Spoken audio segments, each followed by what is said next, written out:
सबको जय यीशु की। प्रभु क्रिस्त में प्यारे भाइयों बहनों, फिर एक बार मैं आप सभी लोगों का हार्दिक स्वागत करता हूं आज की रोटी कार्यक्रम के द्वारा ईश्वर का जीवंत वचनों को सुनने के लिए। कल के दिन में हम लोगों ने सुना था कि हमारे आध्यात्मिक जीवन के लिए क्या क्या चीजें आवश्यक हैं, क्या चीजें आवश्यक नहीं है, क्या सही है, क्या सही नहीं है। इन सभी बातों को प्रभु ने हम सबों को समझाया। आज के दिन में आज के वचनों के द्वारा प्रभु हमें समझाता है, हमें सिखाता है, हमें बताता है कि हमें शुद्धता में, पवित्रता में आगे बढ़ना हो तो किन किन बातों पर हमें ध्यान देने की जरूरत है। मनुष्यों को पता नहीं था, मनुष्य ने सोचा कि जो कुछ भी कान पीन हम ग्रहण करते हैं, जो कुछ भी खाते पीते हैं, वह हमें अशुद्ध करता है। इस बात की धारणा लोगों के मन में थी, लेकिन प्रभु कहता है ऐसा नहीं है। जो कुछ भी हमारे पेट में जाता है वो हमें अशुद्ध नहीं करता, बल्कि हमारे मन से जो विचार निकलते हैं, दिल की जो भावनाएं हैं, हमारे सोच हैं, हमारे विचार हैं, हमारे बातें हैं, ये सारे बातें किस प्रकार की हैं वो हमें साबित करता है कि हम शुद्धता में हैं या अशुद्धता में हैं, पवित्र हैं या अपवित्र हैं। इन बातों को प्रभु हमें आज के दिन में समझाता है। आइए हम इस वक्त प्रभु के जीवंत वचनों को सुने। जीवंत वचन आज के दिन में हम सबों के लिए प्राप्त है संत मार्कुस के द्वारा रचित सुसमाचार अध्याय 7 पद संख्या 14 से 23 तक। ईसा ने बाद में लोगों को फिर अपने पास बुलाया और कहा, तुम लोग सबके सब मेरी बात सुनो और समझो। ऐसा कुछ भी नहीं है जो बाहर से मनुष्य में प्रवेश कर उसे अशुद्ध कर सके, बल्कि जो मनुष्य में से निकलता है वही उसे अशुद्ध करता है। जिसके सुनने के कान हो वह सुन ले। जब ईसा लोगों को छोड़कर घर आ गए थे तो उनके शिष्यों ने उस दृष्टांत का अर्थ पूछा।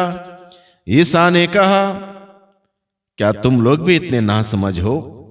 क्या तुम यह नहीं समझते कि जो कुछ बाहर से मनुष्य में प्रवेश करता है वह उसे अशुद्ध नहीं कर सकता, क्योंकि वह तो उसके मन में नहीं बल्कि उसके पेट में चला जाता है और शौच घर में निकलता है। इस तरह वह सब खाद्य पदार्थ शुद्ध ठहराते थे। ईसा ने फिर कहा, जो मनुष्य में से निकलता है वही उसे अशुद्ध करता है, क्योंकि बुरे विचार भीतर से अर्थात मनुष्य के मन से निकलते हैं। वे विचार चोरी, हत्या, परगमन, लोभ, विद्वेष, छल कपट, लंपटता, ईर्ष्या, झूठी निंदा, अहंकार और मूर्खता, ये सब बुराइयां भीतर से निकलती हैं और मनुष्य को अशुद्ध करती हैं। प्रभु का सुसमाचार। प्रभु क्रिस्त में प्यारे भाइयों बहनों, हम लोगों ने बहुत सुंदर वचन सुना आज के दिन में। प्रभु हम सबों को सिखाता है, सही शिक्षा हम सबों को प्रदान करता है। आखिर सही क्या है, गलत क्या है, अच्छा क्या है, बुरा क्या है। मनुष्य के विचार बहुत बार मनुष्य के विचार गलत हो सकते हैं, धारणाएं गलत हो सकते हैं, हमारे सोच गलत हो सकती है, हमारे ओपिनियन गलत हो सकती है। और लोगों को ओपिनियन थी, लोगों की धारणा थी कि खान पीन से ही मनुष्य अशुद्ध होता है, ऐसी चीजों को नहीं खाना चाहिए, ऐसी चीजों को नहीं खाना चाहिए।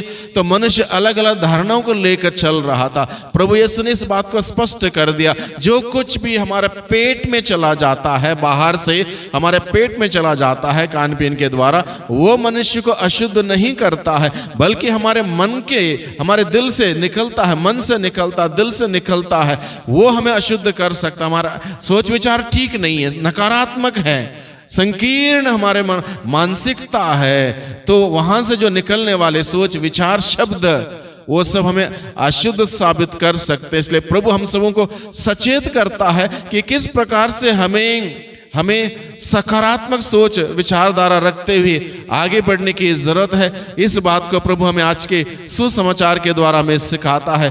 हमें सकारात्मक सोच विचार रखना हो तो हमें प्रभु की बातों को सुनना है, प्रभु की बातों को ग्रहण करना है, प्रभु की बातों पर मनन चिंतन करना है, क्योंकि प्रभु का वचन सकारात्मक है और प्रभु का वचन सकारात्मक वचन प्रभु का सकारात्मक वचन दिन प्रतिदिन हमारे विचारों को पवित्र बनाए रखने में, पवित्र भाषा बोलने में, पवित्र हमारे धारणाओं को रखने में, हमारी भावनाओं को पवित्र करने में सहायक सिद्ध होते हैं, क्योंकि प्रभु का वचन सशक्त है, दुधारी तलवार से तेज है, वो हमारे अंतरतम में प्रवेश करता, हमें जीवन प्रदान करता है। इसलिए हमारा जीवन जो अगर कुंठित हो गया है, अनेक प्रकार के नकारात्मक सोच विचारों के द्वारा, गलत भावनाओं के द्वारा कुंठित हो चुका है, तो प्रभु का वचन सहायक सिद्ध होगा हमारे विचारों को पवित्र रखने में, हमारी भावनाओं को पवित्र रखने में। इस प्रकार से हमारे विचारधारा सही होंगी, हमारे बातें सही होंगी, हमारे भावनाएं सही होंगी, हमारा व्यवहार सही होगा।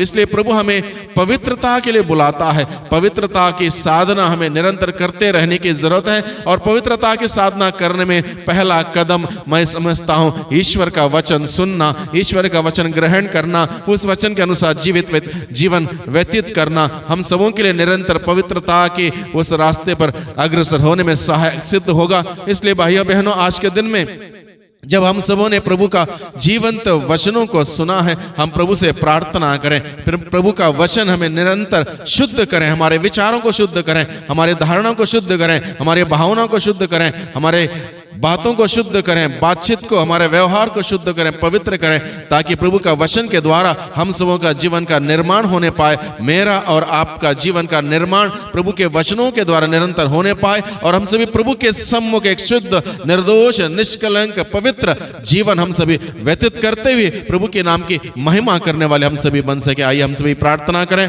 सर्वशक्तिमान पिता परमेश्वर, धन्यवाद देते आज के जीवंत वचनों के लिए। जीवंत वचनों के द्वारा प्रभु आपने हम सबों को आज के दिन में शिक्षा दी है कि किस प्रकार का जीवन आप चाहते हैं, हम सबों का सोच कैसी हो, हम सबों का विचार कैसा हो, भावनाएं कैसी हो, आपने हम सबों का आज के सुसमाचार के द्वारा में बताया, सिखाया। इसी वचन के अनुसार जीवन बिताने की शक्ति, सामर्थ्य हम प्रदान कीजिए, ताकि प्रभु आपकी इच्छा के अनुसार हम सभी जीवन बिताते हुए आपके नाम की महिमा हम सभी कर सकें। दुआ करते हैं उद्धारकर्ता यीशु मसीह के नाम से, आमीन।